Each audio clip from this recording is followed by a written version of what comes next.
안녕하십니까. 오늘 문제는 마지막 문제를 보면, 갑이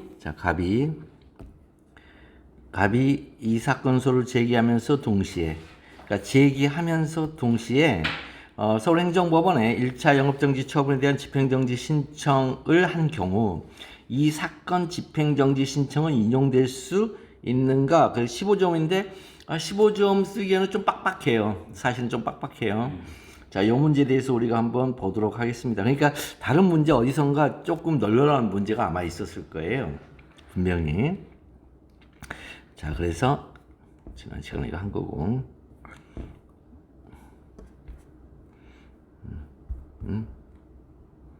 잠깐만. 그렇지. 그 다음에 이것도 했었고. 3문 보겠습니다. 자, 변시 사령을 풀이하는 거 매번 여러 번 얘기하는 것 자체가 저는 나쁘지 않아요. 내가 항상 여러분들이 이걸 잊어먹거든요. 변시 사령을 풀이하는 기본 접근법이 뭐다? 판례가 정답이다. 이건 뭐 다다익선. 매번 말해도 절대로 뭐 입이 아프다거나 그럴 리가 없습니다. 저한테는 너무 잊어먹은 상태에서 이걸 하더라고요. 그래서 이 판례의 논리대로 풀어가자. 근데 의미 있는 견해 있으면 마지막에 이에 대해서라고 해서 소개하는 것으로 족하다. 이 절대로 판례 논리에 대적하는 논리 전개하면 안 됩니다. 아무리 학설이 좋아 보여도. 그러면 금방 봤던 산문을 풀어가는 논리적 사고를 한번 해볼게요. 집행정지에 대해서 이제 풀이하는 방법을 알아보겠는데요. 이 집행정지 파트가 이 교재의 소술 태도가 전반적으로 리걸마인드에 입각하게 서술되는 걸 보지 못해요. 자, 리걸마인드 뭐라고요? 나누기, 판단하기. 경우의 수 나누기, 각 경우의 수마다 판단하는 판례 기준 세우기. 이게 리걸마인드란 말이에요. 그러니까 근데 나누려면은 내 마음대로 나누는 게 아니라 그 나누는 경우의 수가 들어있는 그 대전제인 법률 규정을 알아야 된다. 그래서 법률 규정 알기, 법률 규정에 따라 경우의 수 나누기, 경우의 수 나눈 것마다 판단 기준으로 판례 암기하여 사용해 보기. 여기까지가 리걸 마인드예요. 딴 게 아니에요. 자, 그래서 이제 이 판례를 보면 교재를 보면 나누질 않았어요. 그런데 집행정지는 어떻게 나누냐면 침익적 작위 처분과 수익적 처분의 거부 처분인 소극적, 침익적 처분이 있어요. 그러니까 침익적, 적극적 자기 처분에 대한 집행정지와 침익적, 소극적 처분에 대한 집행정지. 소극적 처분이 거부 처분이에요. 그래서 이 집행정지가 이 둘로 나누면 나눈 거에 따라서 뒤에 논의되는 논증의 방식이 달라져요. 이 달라지기 때문에 이게 침익적, 적극적 자기 처분이냐 아니면 침익적, 소극적 거부 처분이냐라고 경우의 수를 나누는 것부터 출발해야 된다고요. 여러분들이. 자, 그래서 상황에 따른 접근법이 무엇인지 함께 지금부터 알아보겠습니다. 자, 문제의 소재 쓰기. 이 오리지널한 모습은 뭐냐면 어떻게 쓰냐면요. 대전제 먼저 쓰고 두 번째는 이 소거하고 세 번째는 발굴하고 이렇게 쓰는 거예요. 원래 이거 뭐예요? 짐승들이 쓰는 방식이라고요. 이게 짐승들이 쓰는 방식이에요. 그러나 이성인 법률을 여러분들 피 속에는 파란 피, 삼성의 파란 피가 흐르는 게 아니에요. 여러분들 피 속에는 법률 규정이 흐르고 있단 말이에요. 법리라는 피가. 여러분 피 속에 법리라는 피가 흐르고 있는데 갑자기 시험을 냈더니 엉뚱깽뚱한 걸 내놓으면 뭐예요? 얘는 피 속에 법리가 없네. 그러면서 그냥 바로 내년에 한 번 더 보자. 그렇게 된단 말이에요, 이게. 그러니까 법리라는 피가 흘러요. 그렇기 때문에 법리라는 피가 뭐예요? 법률 규정하고 판례가 법리예요. 따라서 소거 안 합니다. 여러분들한테는 소거 관심이 없어요. 소거는 뭐예요? 이미 피 속에서 걸러지고 나서 나오는 거예요. 피 속에서 걸러지고 말하는 입으로 튀어나오는 건 요거밖에 없어요. 요거. 그러니까 요런 구조. 근데 우리 머릿속에 사고는 우리도 짐승들처럼 사고할 수밖에 없다는 거예요. 그래야 이게 근데 겉으로 보일 때 나 이성인 하면서 보여준다는 거죠. 답안 작성이. 그래서 32줄이에요. 오공채가 10점에 한 페이지가. 근데 우리는 13줄. 10점에 13.2줄을 줘요. 오공채는 32줄이에요.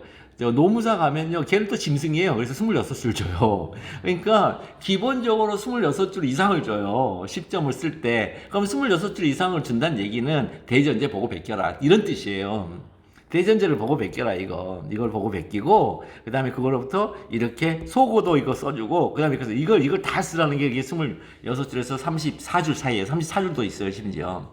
그러니까 그 사이에서 쓰는 방식인데, 우리는요, 그거 아니라 13줄밖에 못 쓰니까 이거 쓰면 큰일 나죠. 왜? 우리 피 속에 법리가 흐른다, 법리가. 우리 피 속에 빨간 피가 흐르는 게 아니라 법리라는 피가 흐르고 있단 말이에요. 그러니까 법리라는 피가 흐르니까, 나 요거 제시만 하면은 나도 알지만 너도 알아. 그리고 이 소구하는 거는 당연히 너도 할 줄 알잖아. 그러니까 최첨자한테 너도 할 줄 알잖아. 이렇게 하는 거예요, 우리는. 그리고 나 이거 빼내볼게. 그러면 채점자가 이 자식 봐라, 내가 빼내는 거 똑같이 빼내네, 이러면 이제 게임 끝나는 거예요. 그러니까 어떻게 쓰는지 알겠죠? 이 방식이, 사고하는 방식이. 한번 사고하는 걸 한번 보자고요. 일단은 묻는 문제를 보는 것부터 시작이에요. 아니, 밑에서 이렇게 탑다운으로 절대 있는 게 아니라 바텀업으로 있는단 말이에요. 바텀업. 그럼 마지막 묻는 문제가, 갑이 이 사건 수를 제기하면서 동시에 서울행정법원에 1차 영업정지 처분에 대한 집행정지 신청을 한 경우 이 사건 집행 신청은 인용될 수 있는가? 마지막 묻는 문제예요. 그럼 마지막 묻는 문제를 어떻게 해요? 2% 바꾸지, 2%. 이걸 묻는 문제가 집행 신청이 인용될 수 있으려면 2% 바꿨더니 이 2%를 만족하는 법률 규정이 있다는 거예요. 행정법 23조에. 그래서 이렇게 찾아가는 거예요. 차근차근. if 반응에 대하여 만족시키는 그런 대전제가 있더라. 그 반응을 만족시키는 그 대전제가 행정소송법 제23조 이제 집행정지 해놓고 1항을 봤더니, 취소의 제기는 효력, 집행, 절차 속행에 영향을 주지 않는다. 그러니까 소재기에도 쭉 지나가겠다는 거예요. 처분책은 쭉 해. 그냥 집행도 하고 기간도 경과시키고, 그다음 절차도 계속 속행해. 왜 그렇죠? 처분의 본질적 성격이 공익실현작용이기 때문에, 그 공익실현작용의 과정에서 어떤 한 사람이 나 소송 제기할게요, 나 너무 심해요, 그래도 그 한 사람만 바라보고서 집행정지를 해줄 수는 없다는 거예요. 그 처분 때문에 나머지 100명이 지금 이득을 보고 있는데, 그 100명 중에 한 명이 나 너무해 하면서, 갑자기 아이들 노래가 생각나네. 너무해 하면서 소를 제기하면 이거 집행. 그럼 나머지 99명이 그 처분에 기대어서 의존해서 사는 나머지 99명이 삶에 이런 한계선으로 몰릴 수 있단 말이에요. 현재 이 사회적 법치국가 체제 아래에서 우리나라 헌법이 얘기하는, 우리나라 헌법은 자본주의 아니에요. 내가 그러니까 가끔 가다가 이 댓글 같은 거 보면 진짜 내가 입에 개거품 난다. 댓글 보면 있잖아요. 뭐야 이게 도대체, 자본주의 제가 자주 가는 부동산 카페가 있는데, 우리나라 자본주의 사회에서 이러는 거 안 되는데, 그래서 이런 무슨 개소리야 이건. 사회적 법치국가예요. 사회적 법치국가. 입법자가 법으로 입법 정책을 법률로 만들면 그 법률이 하고자 하는 게 뭐냐? 사회적인 일을 하고 싶은 거예요. 사회적이라고 하는 것은 간섭과 개입과 조정이란 말이에요. 조정, 간섭, 개입이란 말이에요. 어떤 상태? 공정한 상태 만들기. 또 삶의 최소한의 물질적 기초 만들어주기. 이런 거예요. 그러니까 제가 너무 답답해요. 최근에 제가 유튜브에 한번 꽂혀가지고 한글의 위대성 여기 꽂혀가지고, 요즘에 저녁 새벽 막 2-3시까지 외국의 학자들 어쨌든 다 개뻥인데, 그런데 제가 이제 그런 국뽕 유튜브에 이제 꽂혀가지고 자꾸 보는데, 그때 볼 때마다 정말로 있잖아요. 거슬리는 게 있어요. 나란 말씀이 딩기게 달아 이랬잖아요. 딩기게 달아. 그래놓고는 전부 다 중국과 다르대요. 이거 무슨 개소리 이건요. 조선 세종 때 중국이란 나라가 있었어요? 조선 세종 때는 명국이라 그랬어요. 명국. 아니면 아예 대국이라 하거나. 근데 무슨 중국이 어딨어, 중국이. 중국은 1942년에 손문이라는 사람이 신해혁명을 일으키면서 중화민국을 성립했을 때 그 다음부터 중국이라 그랬어요. 중국 이전에 중국이란 말 자체가 없다니까요. 그러면 중국과 달라야 되는데 중국 애 달라잖아요. 그 애는 비교조사가 아니에요. 중국 애 달라. 애는 뭐예요? 인사이드. 그러니까 중국이 뭐예요? 가운데 중 나라고. 나라 안에서 말들이 서로 다르다는 뜻이에요. 한글을 왜 정리했냐면 말을 통일시키기 위해서 한 거예요. 그러니까 세종 때 어전 회의를 하는데 경상도, 전라도, 충청도, 함경도, 아니 그때는 사투리가 너무 심해서 서로 말이 안 통했다니까. 그러니까 일반적인 말은 통했지만 정말 깊이 들어가면 이제 욕하는 거 이런 거 잘 안 통했단 말이에요. 세종도 욕 더럽게 잘했는데 그 욕은 안 통하니까 야 글자라도 통일시키자. 말은 사투리 그렇게 심하게 써도. 그래서 나란 말싸미 그 싸미 그 말한 말이라는 게 이거 뭐예요? 말하는 게 아니라 글이란 말이에요. 글을 통일시키자는 거예요. 나라 안에서 너무 사투리가 심하니까. 아, 그걸 중국과 다르다고. 제가 있잖아요. 초등학교 때, 그러니까 지금 국민학교 때 중국과 다르다고 배웠거든요. 그때는, 근데, 조선사, 이제 한글 어학계에서는 중국과 다르다는 말을 안 했어요. 일본 놈들이 한 말이 이게. 우리는 식민지에 쩌들어 있는 민족이기 때문에 이미 그때부터 그렇게 했다라고 이제 하기 위해서 중국과 다르다고 했는데 그게 아니라 중국, 딩극에 달라. 딩극은요, 나라 안에서. 그걸 이제 거꾸로 하면 국중이죠. 나라 아니. 그러니까 국중에서 이런 뜻인데, 우리 이제 세종께서는 중국과 달라. 그래서 중국이 뭐냐면 나라 안에서 달라. 이런 뜻이에요. 아, 나 그런 거 들을 때마다 거슬려가지고, 나 기스 피난다니까요. 아직도 그렇게 가르치네. 심지어, 뭐 세종학당에서 그렇게 가르치는 거예요. 한글을. 그래서 미친놈들이야, 저놈들은. 중국이란 나라가 그때 세종 때 무슨 있기는 뭐 있었어. 1300년 12세기 13세기에 뭐가 있었어요 거기에. 명나라 있었지. 명나라. 중국이라는 나라 있지도 않았어요. 화족은 있었죠. 화족, 장족, 묘족, 그 다음에 조선족이 아니죠. 우리는 그때는 이제 근대 와서 이제 조선족이란 말이. 그건 우리 땅이었어요. 거기는 우리 땅이었기 때문에 조선족이란 말이 생길 리가 없어요. 소수민족이. 그게 이제 우리가 땅이 뺏기니까 이제 그게 편입되니까 소수민족으로 전락된 거지. 뭐 이런 게 있는데 그 중에 화족이 지금 중국을 장악하니까 중화족이 됐잖아요. 중화족. 그런 거 보면 이제 열받는 거죠. 어쨌든요. 그래서 제가 왜 거기까지 갔냐면 이 말할 때 이런 주어져 있는 말들 있잖아요. 조심스럽게 뭘 가리키는 용어라는 걸 정확하게 인지를 해야 피 속에 법리가 흐르게 됩니다. 만약에 내가 생각하는 나의 체험적 세계관으로 이해의 틀로 만들어서 어떤 말을 되게 그러니까 자기가 이해하는 틀 속으로 강사가 얘기한 게 들어오면 저 강사 되게 쉽게 잘 가르치네? 그러면 그 사람은 꽈락 맞아요. 1차는 돼요. 1차는 이미지를 만들어가는 과정이어서 각각의 문제마다 각각의 이미지를 만들면 그와 유사한 문제 나오면 계속 맞춰요. 근데 그게 논리적인 판단 구조로 들어가 버리면 우리가 소위 말하는 비례 원칙에서 단계 구조라는 거 배우잖아요. 그 단계 구조 안 쓰면은 그 감점은 없는데 단계 구조 쓰는 사람과 안 쓰는 사람은 점수가 천지 차이에요. 심지어 그 단 한 단어 때문에 3점 차이 난다고요. 거기서 이 인상 점수가. 그래서 이 단계 구조인데 이 단계 구조가 리걸마인드예요. 그래서 비례 원칙은 아예 단계 구조로 해라. 무슨 얘기입니까? 우리한테 한 얘기 아니에요. 판사야, 네가 비례 원칙 위반을 검토할 때는 반드시 적필상, 적합성, 필요성, 상당성의 단계 구조에 따라서 검토를 해라. 다이렉트하게 상당성 먼저 가거나 필요성 먼저 가거나 이렇게 중구난방을 하지 말고 이렇게 하는 거예요. 이렇게. 왜냐하면 그 비례 원칙이 워낙에 전범위적으로 적용이 되다 보니까 그 비례 원칙이 귀 걸면 귀걸이, 코에 걸면 코걸이식으로 운영될 위험성이 있는 거예요. 그래서 단계 구조라고 못을 박아놓은 거예요. 거기다가. 그러면 이제 적합성이 뭔지 모르는 놈들은 그 판단을 못할 거 아니에요. 그럼 퇴출 당하는 거예요. 너는 법리가 피가 아니구나 이러면서 퇴출 당하는 거예요. 그러니까 그런 것도 잘 기억하지. 근데 모든 리걸 마인드는 이런 보이지 않는 단계 구조가 있다는 거예요. 보이지 않는 단계 구조대로 답안을 작성하면 대박. 그걸로 대박 치는 거예요. 자, 보겠습니다. 영향을 주지 않습니다. 일단 이게 집행부정지가 원칙이라는 걸 모르는 분들도 있어요. 또 가끔 보면 집행정지만 하도 배워놓으니까 집행정지가 원칙이라고 착각하는 분도 있어요. 23조를 안 보신 분도 있다니까요, 법정은. 그래서 이거는 99명을 살리기 위해서 한 명 네가 그래 소제기하는 거 봐줄게. 그런데 99명으로 해서 그냥 갈 거야. 이런 뜻이에요.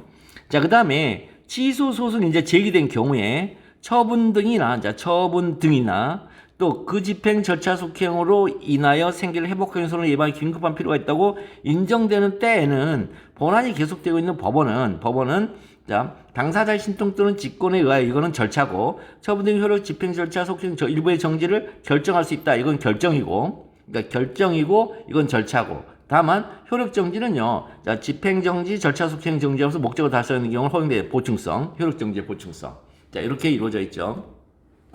요거예요. 한번 소거를 해볼게요. 종로구청장 A는 2016년 9월 5일, 갑이 2016년 9월 1일 유통기한이 경과한 생유를 조리 목적으로 주방에 보관함으로써 식품위생법 제44조 제1항 제3호를 위반했다는 이유로 식품위생법 제75조 유통법 시행규칙 89조 별표 23에 따라 갑에게 16년 10월 1일부터 15일간 영업정지를 명하는 처분을 하였고, 이 처분은 2016년 9월 12일 갑에게 도달되었어요. 그러니까 처분을 한 날은 10월 1일이고 그 다음에 도달되었으니까 안 날이 되죠, 이 날이. 자, 그 다음에 그런 점에서 처분의 존재란, 자, 본처회 긴증명이죠. 본처회 긴증명. 자, 본안소송 계속 중 처분의 존재, 회복하기 어려운 손해예방의 필요성, 회복하기 어려운 손해예방의 긴급한 필요성, 집행정지, 사망으로 가면 집행정지 결정이 공공복리에 중대한 영향을 미치지 아니할 것, 그 다음에 마지막 판례가 인정하는 추가적 요건으로 집행정지의 신청만으로 본안의 이유 없음이 명백하지 아니할 거예요. 본안의 이유 없음이 명백하지 아니할 것은 소장 검토하면 안 돼요. 집행정지 신청서만 보는 거예요. 집행정지 신청서를 봤더니 본안에서의 이유 없음, 본안 청구의 이유 없음이 명백하다는 거예요. 근데 신청서만을 본안 청구가 이유 없음이 명백한 경우는 거의 없어요. 거의 없어요. 아니 거의 없어요. 거의 없어요. 왜냐면 소장을 못 보기 때문에. 자, 그런 거. 근데 거기에 이제 비판이 있죠. 뭐냐면 집행정지 단계에서 본안에서의 청구의 이유 없음이 명백하다. 이걸 검토한다는 건 이건 말이 안 된다. 즉 선치한다. 이런 게 넘어가서 본안에서 해야지 왜 미리 하냐 이렇게 하고 있는데, 우리 판례는 그때가 왜 그런다는 거예요. 왜 본안의 청구가 이유 없음이 왜 이 얘기 왜 하죠? 왜 하죠? 이거 우리 경원자 소송에 배웠는데, 명법장에서 배웠어요. 뭐라고요? 오로지 이론상 의미밖에 없어. 효용이 없으므로. 효용이 없단 말이에요. 지금을 가야 할 효용이 없어요. 효용이 없으니까 집행정지 안 받아주고 거기 가서 기각해줘요. 청구 기각을 해버려요. 본인이 소치하지 않는 한. 그러면 이제 집행정지를 안 받아주는 이유가 본안 청구에 이유 없으면 명백하다 그러면 그 원고는 변호사한테 속았으니까 빨리 소치해야 돼, 그거. 날짜가 가면 갈수록 소송 비용이 늘어나니까 빨리 소치하고 변호사한테 가서 이제 찍자를 붙든지 매일 전화하든지 돈 내놔라 이러면서 하든지 해야 돼요. 그럼 변호사가 귀찮아서 줄 수 있어요. 자, 그래서 이제 일단 본처의 처분, 그 다음에 갑이 집행 신청을 했어요. 집행 신청했으니까 당사자의 신청 소고됐죠. 특별히 문제는 사정이 엿보이지 않는 집행정지가, 자, 엿보이지 않아요. 공공무원 증명에 미칠 우려가 있을 때라는 소극적 요건이 소거돼요. 여기 문제될 만한 사람, 특문사라고 하면 돼요. 특문사가 엿보이지가 않아요. 공공복리에 중대한 영향을 미칠 우려가 있을 때라는. 그 다음에 집행리 신청만으로 본안의 이유 없음이 명백한 경우라는 소극적 요건도 보이지가 않아요. 지금 주어진 문장 안에. 그러면 요렇게 소거해 나가는 요 과정을 보여주는 게 이 짐승들한테는 굉장히 높은 점수예요. 그러나 이 법리가 피 속에 흐르는 사람들은 이런 소거가 뭐예요? 너무나 내추럴한 현상이니까 너무나 자연스러운 거예요. 너무나 자연스러워. 그러니까 이게 자연스럽게 이게 소거가 탁탁탁탁 돼야 돼요. 그럼 이제 소거가 안 되는 게 뭐냐면 이거예요. 갑이 이 사건 소를 제기하면서 동시에 서울행정법원에 영업정지 처분에 대한 집행정지 신청을 한 경우 이 사건 집행정지 신청은 인용될 수 있는가와 관련하여 이 동시에라는 게 중요해요. 그래서 1차 영업정지 취소 등의 제기와 동시에 신청한 집행정지 신청은, 자, 본안이 계속되고 있는 법원 요건을 충족하냐는 거예요. 본안이 계속되고 있는 법원은 소제기가 적법하다고 확정된 뒤에, 그럼 본안에 이제 계속증이 생기는 거고 확정돼야 그러면서 집행정지 신청을 해야 되는데, 아니 소제기가 동시에 하면 되는 거냐, 제기하면서 동시에 적법한 소인지 아직 결정도 안 된 상황에서 이게 가능하냐, 여기 있고, 둘째로는 1차 영업정지 처분이라요 회복하기 어려운 손해예방의 필요가 있는지 문제되죠. 셋째는 1차 영업처분으로 인하여 회복하기 손해예방의 필요가 있다 그러면, 근데 이게 단계라면 이게 단계 구조라면, 보이지 않는 단계 구조. 함부로 이 긴급한 필요부터 먼저 검토하면 안 되고, 뭐예요? 손해방의 필요를 먼저 검토하고 그 다음에 긴급한 필요를 검토하는 거예요. 판례도 그렇게 검토하고 있어요, 심지어. 자, 그 다음에 그래서 있는지 문제이다. 그럼 요거 가지고 정리. 다음 이제 향후 목차가 뭐냐면 뭐인지 여보니까 1차 영업정지 처분 시송의 제기가 동시에 신청한 집행 신청은 본안이 계속되고 있는 법원 요건을 충족하는지 문제된다, 이 여부. 1차 영업정지 처분이나 회복적인 손해예방의 필요가 있는지 문제된다, 이 여부. 1차 영업정지 처분이나 회복하는 손해배상 긴급한 필요가 있는지 문제된다? 여부. 이렇게 쓰시면 돼요. 그래서 이 정리해 보니까 3개의 논점이 여기서 발생된다. 그러니까 15점이 아니에요. 이거 20점 줘야 돼요.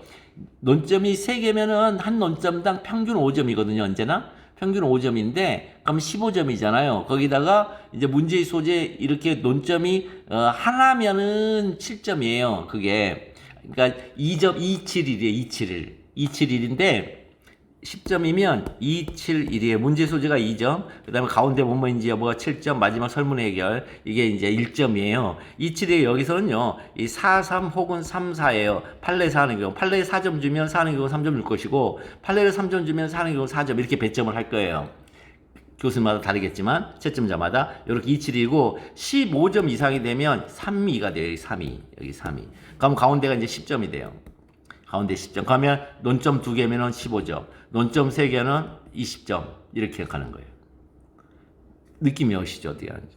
이렇게 되는데, 이렇게, 이제 기계적으로 이렇게 평균적으로 이렇게 해요. 근데 여기다 15점을 냈다는 얘기는 요거를 짧게 쓰라는 거예요. 첫째를, 이 본안 계속증 있죠? 요거를 짧게 써라.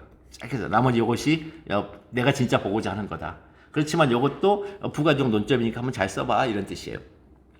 문제의 소재 그대로 보고 베끼면 된다고 그랬어요. 자, 갑이 이 사건 소를 제기하면서 동시에 서울행정법원의 1차 영업정지 처분에 대한 집행정지 신청, 이하 이 사건 집행 신청이라 한다를 한 경우 이 사건 집행정지 신청은 인용될 수 있는가와 관련하여 첫째, 둘째, 셋째. 첫째, 1차 영업정지 처분은 처분 취소의 제기와 동시에 신청한 집행정지 신청은 본안이 계속되어 있는 법원 요건을 충족하는지 문제된다. 둘째, 1차 영업정지 처분을 인하여 회복하기 어려운 손해배상의 필요가 있는지 문제된다. 셋째, 1차 영업정지 처분을 인하여 회복하기 어려운 손해배상의 긴급한 필요가 있는지 문제된다. 그러면 이 첫째가 이제 로마자 2번으로 가는 거죠. 로마자 2번. 그 다음에 그대로 보고 베낍니다. 이 표현 절대로 바뀌면 안 됩니다. 여러분들이 판결서를 보더라도 표현 안 바뀝니다. 판결서도. 그래서 1차 영업정지 처분 시동의 제기와 동시에 신청한 집행정지 신청은 본안이 계속되고 있는 법원 요건을 충족하는지 여부 이렇게 바꿔주면서 이제 해결하기 한번 해볼까요? 자, 본안이 계속되고 있는 법원에 집행정지를 신청해야 한다는 점에서 이제 문헌적으로 보면은 처분 취소의 제기가 적법하여 현실적으로 그 취소이 본안에 계속되고 있어야 집행정지 신청이 가능한 것으로 보여요. 그러나 판례는 집행정지가 취소 소송의 효과가 소멸하여 협의의 소익이 없어지는 사태를 방지하는 것이므로 소제기 시부터 본안에 계속되는 것이라는 효과 발생 이 사이에도 소송의 효과가 소멸해 협의의 소익이 없어지는 사태가 있을 수 있으므로 그 시점을 앞당겨주는 거죠. 이해되시죠? 뭔 말인지 이제. 그래서 소제기 시까지 다만 그 소송의 제기가 적법한 건 당연히 요구하죠. 그러니까 소제기 시와 동시에 할 수는 있지만 이 소제기가 부적합하면 집행정지 신청도 없는 걸로 치는 거죠. 안 받아주는 게 아니라 없는 걸로 치는 거죠. 본안소송 계속증이 아직 발생이 안 했으니까. 근데 이게 소제기한 것도 적법하면 바로 본안으로 넘기면서 동시에 집행정지 결정을 내려버리죠. 그러니까 굉장히 앞당겨지는 거죠. 그래서 판례는 본안이 계속되고 있는 법원과 관련하여 집행정지 신청이 적법한 취소소송의 제기 이전만 아니라면 허용된다는 입장이다. 여기서 키워드가 나왔죠. 취소소송 제기 이전만 아니면 된다. 그러니까 최소한 취소송의 제기와 동시에 집행정지 신청을 해야지 집행정지 신청이 급해. 도롱뇽 너무 급해. 그래가지고 저기 울산인가 거기 대구 팔공산 그 터널 뚫을 때 도롱뇽이 너무 급해. 내가 지나다닐 생태 길이 없어요. 자, 그래서 집행정지 신청을 먼저 하고 그 다음에 취소를 제기하고 이렇게 할 수 있냐는 거예요. 안 된다는 거죠, 이거. 그게 판례죠. 그래서 갑이 1차 영업정지 처분 취소송을 제기하면서 동시에 서울행정부는 1차 영업정지 처분에 대한 집행정지 신청을 한 것이긴 하나 1차 영업정지 처분 취소송의 제기가 부적법하다는 특별한 사정이 엿보이지 않죠. 왜요? 이게 소극적 요건이잖아요. 그러니까 이게 적극적 요건이잖아. 이게 적극적 요건이라 별다른 말 없이 소재가 적법하다고 이렇게 돼 있으면 그 부적법하다는 것을 처분청이 즉 집행정지를 저지하고자 하는 처분청이 그걸 소명을 해야 돼요. 특별한 사정으로. 그런데 특별한 사정으로 소명이 안 돼 있으니까 특별한 사정이 엿보이지 않다. 항상 여러분들 이 법리가 피로 오르는 사람들은 엿보이지 않는다 그래요. 이 설문상 언급이 없으면 이렇게 쓰는 사람들이 있어요. 이거는 이제 문학적 표현, 이거는 짐승들이 쓰는 표현이고, 그래서 그렇게 아니고 우리는 법리를 가지고 있는 사람들은 법리가 뭐냐면 그 실체적 진실, 좀 더 어렵게 얘기하면 그 진리의 파편. 이 진리의 파편이 실체적 진실로서 법리라는 형식으로 이 현상계에 툭툭툭 떨어진 거거든요. 그러니까 떨어지니까 진리는 대면하면 안 되죠. 페이스 투 페이스로. 대면하면은 우리는 비진리의 허상이 홀로그램 속의 세계가 아니라 비진리가 진리를 보면 몸이 찢어져 버리죠. 그래서 찢어져서 싹 사라지죠. 그러니까는 키누스가 그 주연한 거기서도 매트릭스에서도 이게 다 사라지는 거예요. 싹 사라지잖아, 이렇게 소멸이. 진짜 철학적으로 굉장히 깊이 있게 만든 그 영화예요. 엄청난 영화예요, 그거. 신학적 배경과 그다음에 그리스 로마 신화의 신화적 배경을 알면 무지막지하게 재밌는 영화예요. 그런데 단순하게 그냥 보면 정말 재미없어요, 그거요. 왜 그런 건지 이해가 안 되는 거예요. 그래서 거기 보면은 이제 그런 식으로 이제 사라지거든요. 그 다음에 그래서 진리를 우리는 직면할 수가 없어요. 실체적 진실을 직면할 수가 없어요. 그러니까 직면하지 못하니까 플라톤이 뭐라 그래요? 그림자로 본다 그러죠. 엿보는 거죠.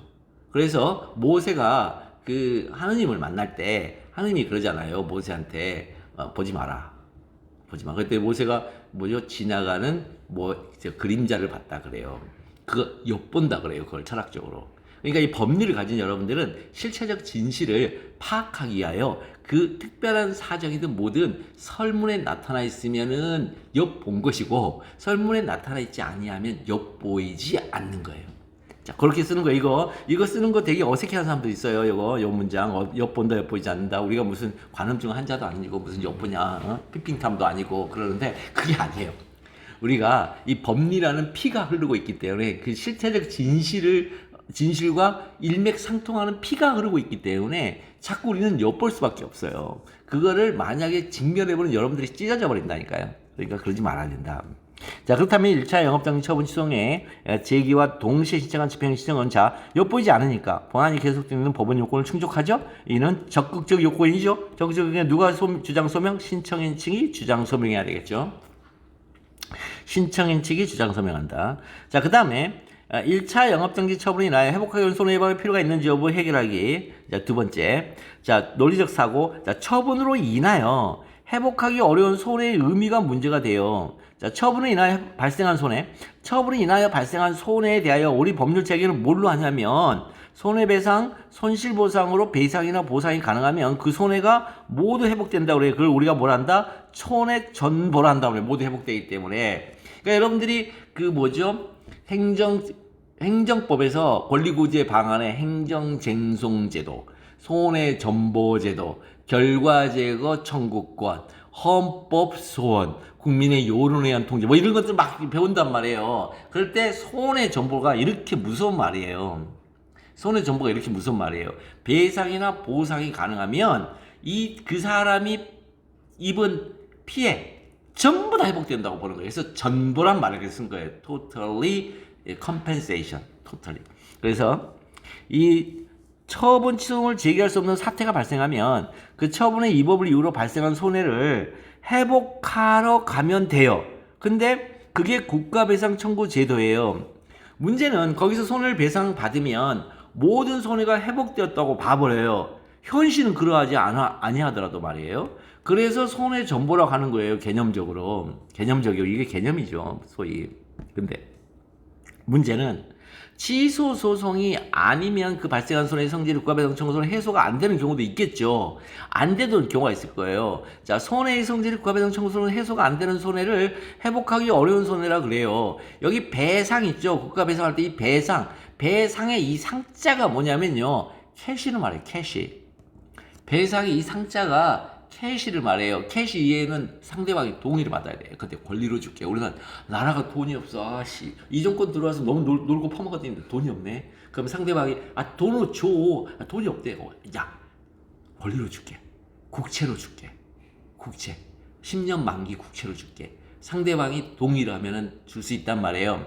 동의를 안 하면 일시불이에요. 일시불. 또 돈을 주되, 야, 맥테로 끊어서 주면 안 될까? 이것도 동의를 받아야 돼요. 그러니까 이 상자가 뭐냐면 캐시를 말하고 일시불을 말해요. 캐시를 말 이런 거 모르면 못 푼단 말이에요. 이런 기본적인 걸 모르면 이 상자 이거든요. 배상할 때 하여튼 이 일본 한자인데 일본 한자가 캐시면서 일시불이다 이런 뜻이에요. 캐시면서 일시불이다. 그래서 일본을 가면 카드가 없어요. 여전히 캐시를 써요. 걔네들은 이유가 있는 거예요. 그게 배상이거든요. 상이거든요. 그러니까 배상인데 배는 뭐냐면 전보한다는 뜻의 배예요. 캐시와 일시불로 캐시를 주면 손해가 다 해소된다. 그래서 배상이에요. 보상도 마찬가지죠. 손실 보상도 돈 캐시에 일시불로 주면은 다 손실은 보충된다. 보충된다. 이런 뜻이에요. 이게 일본 한자, 일본 한자. 그러니까 일본 한자적인 거를 우리의 한자적인 감각으로 물론 우리가 한자를 이제 한글 여러분들은 전용 세대라 한자를 잘 모를 수 있는데 그래도 어쨌든 한글 안에 살아있는 한자들이 많잖아요. 사자성어들이 많으니까 그런 한자적인 이런 감각으로 요 말을 이해를 하려고 그러면 너무 어려운 거예요. 그래서 전보하면 전보 붙이는 건가? 착각한단 말이죠. 그렇잖아요. 심심한 사이를 표한다 그랬더니 심심한 사이가 아이씨 아무리 사이를 표해도 심심하게 표하면 안 되지 이러잖아요. 심심은요 깊고 깊게 깊고 깊게 아주 저 감정의 저 속 밑바닥 끄트머리에서 갈가내서 긁어 모아서 올린 그런 심정으로 사이를 표할게. 진짜 엄청난 말이에요. 심심한 사이가 이게. 그래서 일본 애들이 한 총리가 심심한 사이를 표한다고 이제 할 때 그때 엄청나게 반발했던 게 그런 뜻이란 말이에요. 그런 게. 근데 우리는 심심한가? 이렇게 하면 안 된다. 자, 그래서 그 손해가 무엇인지 밝혀주는 판례가 무척 중요하고 그것을 묻는 문제가 빈출한단 말이에요. 그래서 저희가 판례는 이렇게 그 손해가 무엇인지 밝혀줘요. 자, 특사근보선.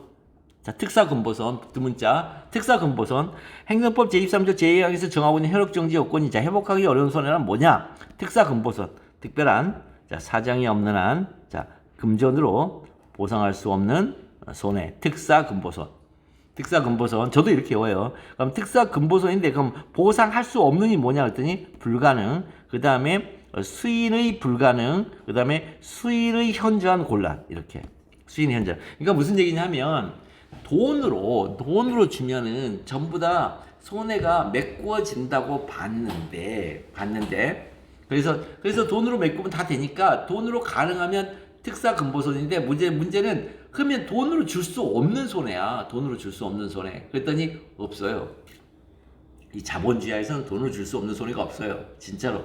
그러니까 어떻게 하는 거예요? 야, 가능은 한데 그 돈이 손해를 전보한다고 봤는데 그 전보가 안 될 때도 있을 수 있겠다. 받았는데 상대방이 뭐야? 수인 곤란.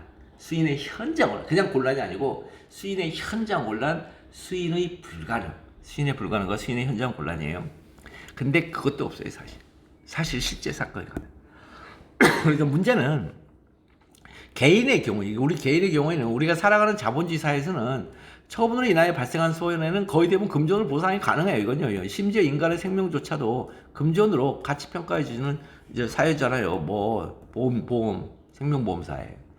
그러니까 이런 건 생명보험이에요. 그러니까 이 대부분 규칙으로 이 생명의 일실에 따른 손해액 산정 기준표도 있잖아요. 심지어.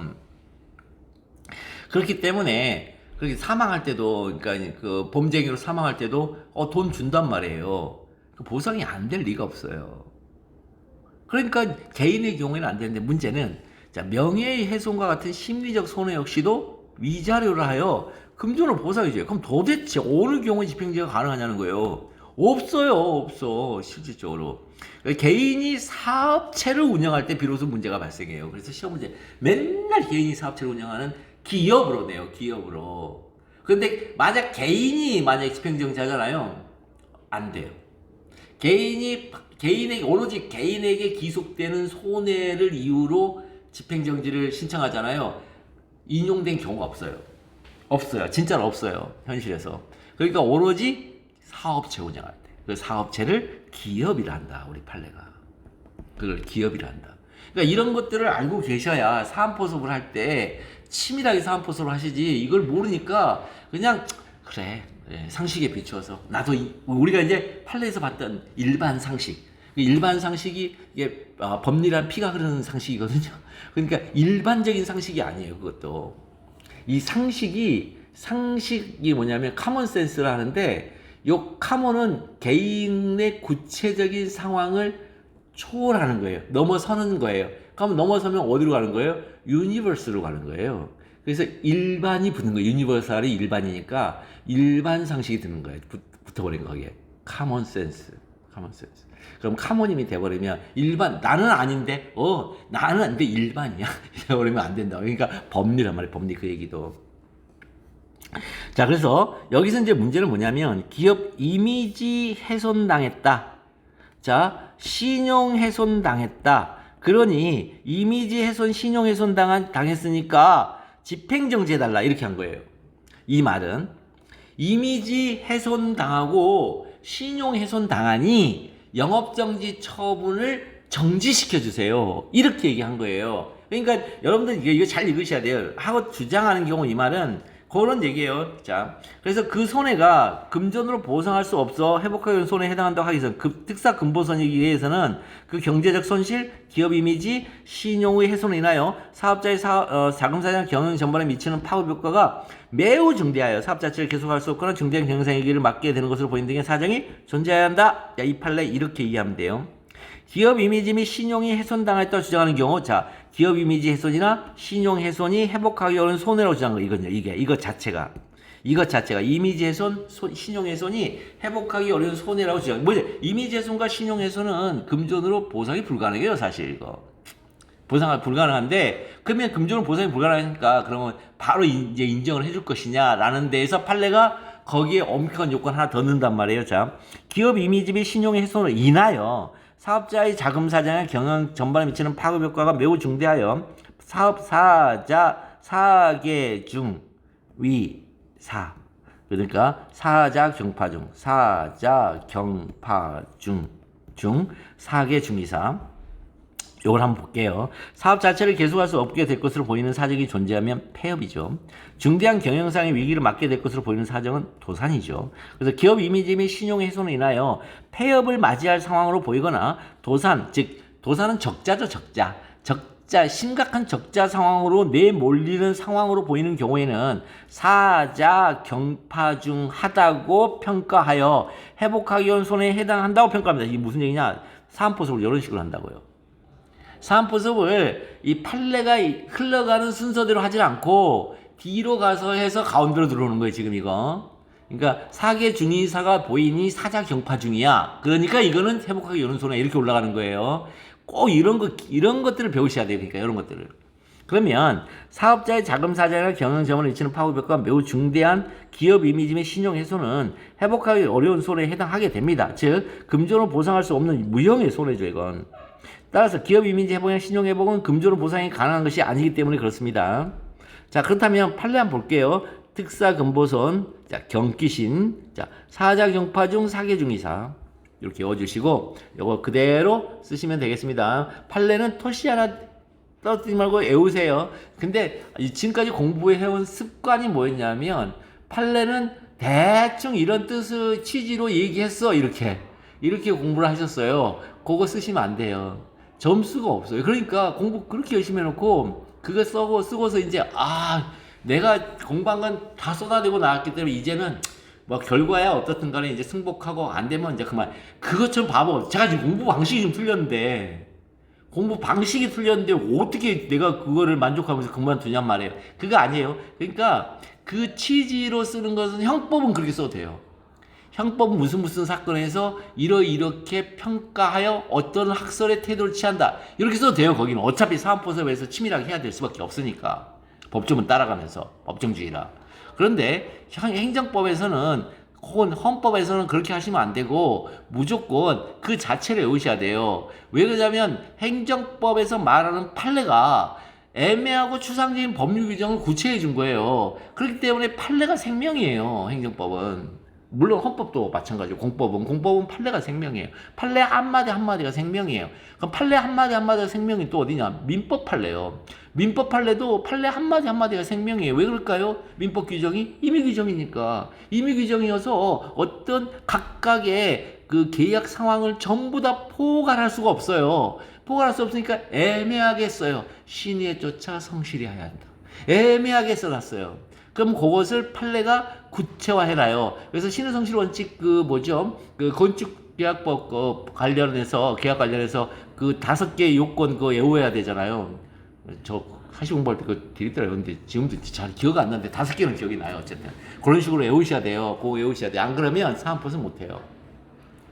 판례 바깥에 있는 판단 기준이 없어요. 민사법하고 그러니까 민법하고 공법은 판례 바깥에서 그 대전제를 이해하는 방식이 없어요.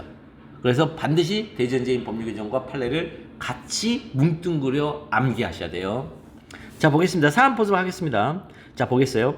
경쟁업소인 또 하나의 삼계탕집에서 사용하는 식재료로 다소 불교하다는 소문이 들자 건강관리에 예민한 헬스클럽 회원들 대부분이 갑의 삼계탕을 이용하게 되면서 갑의 삼계탕집은 성업을 이루게 되었다. 이거요? 보고 베껴요. 이거 보고 베껴요. 사안포습 할 때 여러분 보고 베끼는 거예요.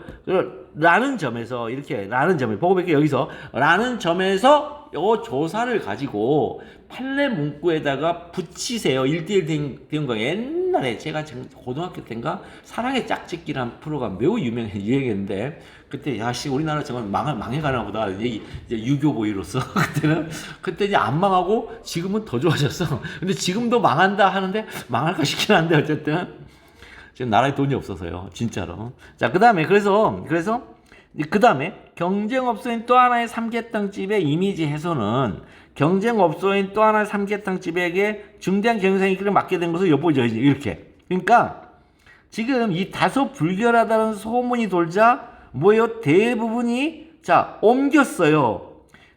갑의 삼계탕집으로 옮겨서 성업을 이뤘다 이 말을 옮겨갔어요. 그러면 옮기기 전에 잘 먹고 잘 살았던 경쟁업소인 또 하나의 삼계탕집에 요 불결한 소문은 이미지훼손으로 연결됐죠. 이미지훼손은 경쟁업소인 또 하나의 삼계탕집에게 중대한 경영상의 이익을 맡게 된 것으로 보여요. 이 삼계탕집이 실제 종로 3가에서 있었던 사건인데 문 닫았어요. 이 집이 단골이 없어져가지고 문 닫았어요. 그리고 또 사람들이 나가면 그냥 있나요? 저 집 가지 마. 그러니까 문 닫았어요. 자, 그 얘기예요, 지금. 그렇다면 여기서 다소 불결하다는 소문만으로 떠나는 헬스클럽 회원들 대부분, 이 이미지 훼손만으로 떠나는 헬스클럽 대부분은 이게 문제죠. 지금 갑의 상계단이 1차 영업정지 처분을 받아버렸단 말이에요. 이게 소문 정도가 아니라 영업정지 처분 받은 거 이거. 소문은 뭐 확인도 안 되지. 확인도 안 되는 미확인 소문만도. 그러니까 이거는 이 소문을 누가 냈냐면 아마도 갑이 냈겠죠. 아마도. 벨타스가 잘 된다 그러면 바로 옆에 하원에서 이제 저기 동작교육구청에 이제 꽂질러요. 얘네들 이상하다. 그럼 바로 공무원은 민원이 들어가면 나와야 돼요. 그래가지고 갑의 삼계탕 집을 떠날 것이 오히려 이건 분명하죠. 이건 100% 분명하죠. 그렇다면 기업 이미지 훼손으로 경영 전반에 미치는 파급력은 매우 중대하여 중대한 경영상 이익을 맡게 될 것으로 보이는 사정이 존재하죠. 이렇게. 그러니까 앞에 걸 가지고 왜 해필이면 이 표현을 썼겠냐는 거예요. 사안에서 이 표현을 왜 썼을까? 그걸 여기다 연결을 잘 시키면 돼요. 그 다음에 1차 영업정지 처분으로 인하여 회복하는 손해배상의 필요가 있다? 이거는 뭐예요? 이 목차. 항상 여기까지 사정이 존재한다고 딱 끝내시는 분들이 너무 많아. 그 뒤에는 목차. 인하여 손해배상의 필요가 있다. 그렇다면 이는 신청인 측이 주장 소명해야 한다. 그 다음에 1차 영업정지 처분에 회복하는 손해배상 긴급한 필요가 있는지 여부. 자, 긴급한 필요에서 긴급하다는 것은 자, 이거 되게 오해하시죠? 우리 일상 언어 생활에서 말하는 긴급성이 아니에요. 시간적으로 급해. 빨리 그거 아닙니다. 자, 처분의 효과 소멸을 본안 판결이 나오기 전에 저지할 필요가 있느냐 이게 긴급성이에요. 본안 판결이 나오기 전에 저지할 필요가 있느냐 이게 긴급성이에요. 긴급한 필요. 그 이유는 행정소송법 23조 제1항이 집행 부정지 원칙을 천명하고 있기 때문에 그래요. 그래서 행정소송의 제기가 있다 하여 처분의 기간 기용과 처분의 집행 그 밖의 사유로 인하여 처분 효과가 소멸되는 것을 막지 못하는 것이 원칙입니다. 그럼에도 불구하고 처분의 효과 소멸을 막을 만한 이유가 있느냐예요. 그래서 긴급하다는 의미의 중심은 본안 청구의 인용 가능성입니다. 시간적 절박성이 아니에요. 그래서 한번 판례를 봐볼게요. 처분 등이나 그 집행 또는 절차 속행 내하에 생길, 자 여기 보면 회복하기 어려운 손해를 예방하기 위하여 긴급한 필요 이렇게 두군 이하여 익힌 거 이렇게 둘로 돼 있어요. 그럼 예방이 회복하기 어려운 손해를 예방한다. 여기 뭐냐면 1번부터 있잖아요. 3번까지가 그거예요. 이걸 말해요. 우리가 앞에서 봤던 특사 근보선을 말해요 지금. 자 그래서 있는지 여부는 처분의 성질과 태양 및 내용 이게 금전으로 보상할 수 있는 처분의 성질과 내용인가? 처분의 성질은 금전으로 보상하는 손해를 발생시키는 처분인가? 그래서 일단은 침입적 처분이죠. 두 번째는 처분 상대방이 있는 손해의 성질, 내용 및 정도가 이게 금전 보상이 가능한 손해인가? 세 번째, 금전 보상이 가능하다면 금전 배상의 방법이 나니 뭐 수인의 현저한 곤란이 존재한가? 여기까지 이거 1, 2, 3번은 그거 얘기한 거예요. 한꺼번에 몰아서 같이 묶었어요. 그러면 긴급한 필요 하나밖에 없죠. 본안 청구의 승소 가능성 정도. 이건 종합적으로 그래요. 종고 개판 이건 뭐 맨날 쓰는 거니까. 이렇게 해서 본안 청구의 승소 가능성의 정도가 바로 여기에 해당합니다. 이런 것도 처음 들어보실 거예요 아마.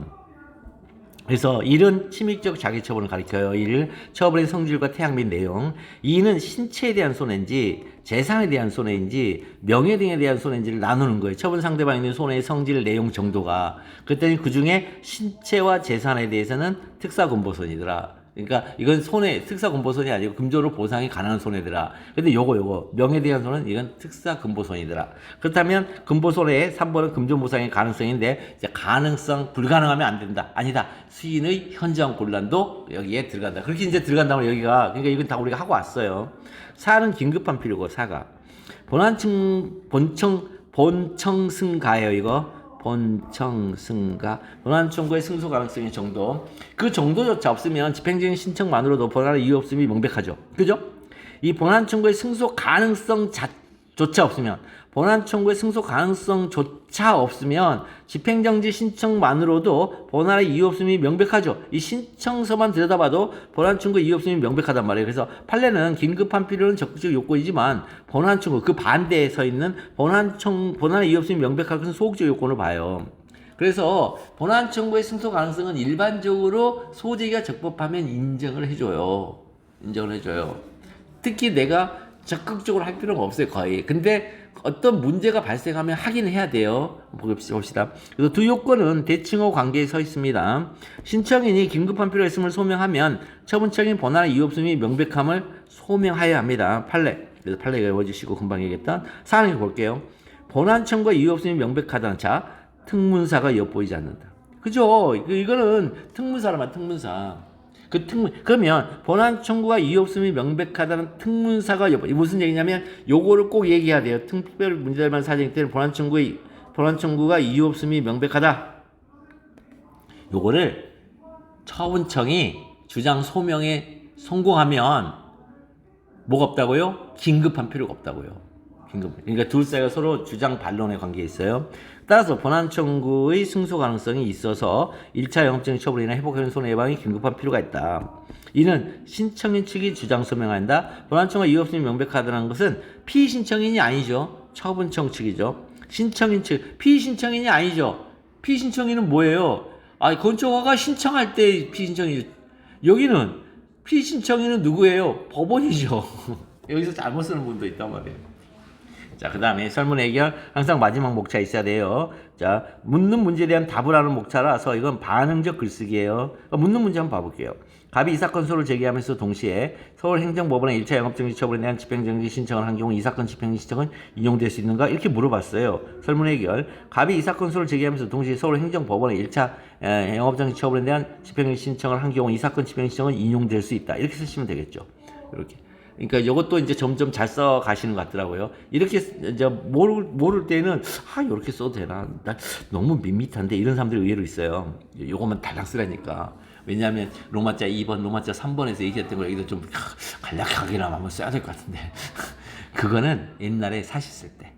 옛날에 사시가 사령 전에 약수령, 기수령, 설명형 이럴 때는 어떻게 썼냐면 반드시 마지막 결론에서 위에서 이해했던 것을 몰아서 짧게 써줬어야 돼요. 그래야 채점을 한 사람이 문제점하고 그 마지막 결론을 보면 가운데서 뭐를 얘가 검토할 건지가 눈에 보이는 거예요. 채점의 편의를 위해서 하는 거예요, 사실은. 자, 그 다음에 보고 베끼는 수정 답안은 한번 이제 보고 베끼시기 바란다, 이거. 자, 그래서 목차 보면 1번 문제의 소재, 그 다음에 노마자 2번 1차 영업정지 처분 취소 처분 수정의 제기와 동시에 신청한 집행의 시정은 본안이 계속되는 법원 요건을 충족하는지 여부. 여기는 짧게 쓰시면 돼요. 여기를 짧게 쓰는 거예요. 15점밖에 안 줬다는 거. 자, 그 다음에 그럼 여기를 짧게 쓴다면 이렇게 되죠. 판례는 본안이 계속되어 있는 법원과 관련 집행 시정이 적법한 취소의 제기 이전만 아니라면 허용된다는 입장이다. 이렇게 써놓고 마지막으로 가서 자 1차 영업정지 처분 시정에 제기가 동시에 신청한 집행 시정은 본안이 계속되는 법원 요건을 충족한다. 뭐냐면 자 1차 영업정지 처분된 요걸 써야죠. 요거 1차 영업정지 처분 시정의 제기가 부족한 특별한 사정이 엿보이지 않으므로 처분된다. 이렇게. 그 다음에 이는 적극적 요건이므로 시정이 주장 서명한다. 이건 플러스 1점. 무조건 필수적 가산점. 필수적 가산. 그래서 여러분들 그 민법에서도 주장 입증 책임 쓰면 필수적 가산점. 필수적 가산. 그러니까 요건 사실을 이제 쓸 때 이제 요건에 대해서 이렇게 해야 된다. 성립 요건 특히 민법에서 그러면 요 성립 요건은 누가 주장 입증해야 되냐. 요거 쓰는 순간 무조건 가산점. 40대는 플러스 2점 줬어요. 근데 지금은 이제 플러스 1점 주겠죠. 너무 많이 주는 것도 좀 오바고 아니면 0.5점을 주거나 교수님들 채점자들마다. 어쨌든 필수적 가산이에요. 주장 입증 책임 나오는 거. 그 다음에 회복하기 어려운 손해방에 필요가 있는지 여부 판례. 사자 경파 중 사계 중 이사. 사는 경우 이것도 써주시고, 이것은 사는 경우 쓸 때는 항상 주어져 있는 설문의 어떤 특정 표현하고 사는 경우에 뭐하고 연결을 시켜라. 그럼 그게 사안포섭이다. 그러고 나서 결론으로 가면 된다. 여기서도 경쟁업소인 또 다른 삼계탕집이 사용하는 식재료가 다소 불결하다는 소문이 돌자 건강관리에 예민한 헬스클럽 회원들 대부분이 가베 삼계탕집을 이용해 되면서 가베 삼계탕집은 성업을 이루게 되었다는 점에서 이건 뭐냐, 이거 뭘로 평가되냐 그랬더니 이거는 이렇게 평가된다. 경쟁업소인 또 하나의 삼계탕집의 이미지에서는 경쟁업소인 또 하나의 삼계탕집에게는 중대한 경영상해를 맡게 된 것으로 엿보인다. 이렇게. 그러면 그 심지어 다소 불결하다는 소문만으로 떠나는 헬스클럽 회원들 대부분은 뭐예요? 생률. 그 삼계탕에 들어가는 이 생밤을 유효기간을 지나서 받았단 말이에요. 유효기간 업장이죠. 뭐예요? 이거 식재료가 다소 불결한 정도가 아니라 유효기간이 불결한 거하고 유효기간 지난 건 다른 문제잖아요. 유효기간 지난 식재료였다는 이유만으로 1차 영업정지 처분을 받았으니까 이 헬스클럽 회원들 당장 떠나죠. 그래서 떠날 것이 분명하므로 기업 이미지 훼손으로 경영 전반에 미치는 파괴. 자, 사계 중에서 사자 경파 중. 그래서 주장한 중대한 경영상해를 맡게 되고 벌이는 이러한 사정이 존재한다. 이런 사정이. 그러니까 유효기간이 지난 식재료를 사용한 것에 대한 1차 영업정지 처분이 바로 사정이에요. 그 사정이 존재합니다. 그래서 1차 영업정지 처분에 인하여 회복형 손해 예방에 필요가 있다. 이는 신청인 측이 주장 서명한다. 이거 가산점. 그 다음에 손해배상이 긴급한 필요가 있느냐. 여기서는 본안충과 이유 없이 명백하다는 특별한 문제라면서 엿보냐. 항상 이렇게 써요. 여기는 항상 첫 문장인 거예요. 사안의 경우에서. 그러니까 여러분들이 이거를 가지고 어떤 문학적 표현으로 이거는 한번 내가 충분히 검토하고 고려해서 한번 모범으로 삼아 써볼만하다. 그게 아니에요. 이거 외우라는 거예요. 아예 요걸 외우라고 해요. 그냥 아예 요거를 답이라고 생각하고, 즉 말로 하는 수학이기 때문에 수학의 정석이라 생각하고 외우세요. 수학의 정석 풀이를 보면서 이거 되게 좋은 풀인데 그럼 나 이거 이용해서 다시. 그런 사람 세상에 어디 있어요? 그런 사람 없어요. 모르겠어요. 스탠퍼드 수학과를 갈 정도면 그렇게 할 건지. 근데 뭐 없어요. 아시겠죠? 자, 그 다음에 좀 쉬었다가 이제 또 마저 하도록 하겠습니다.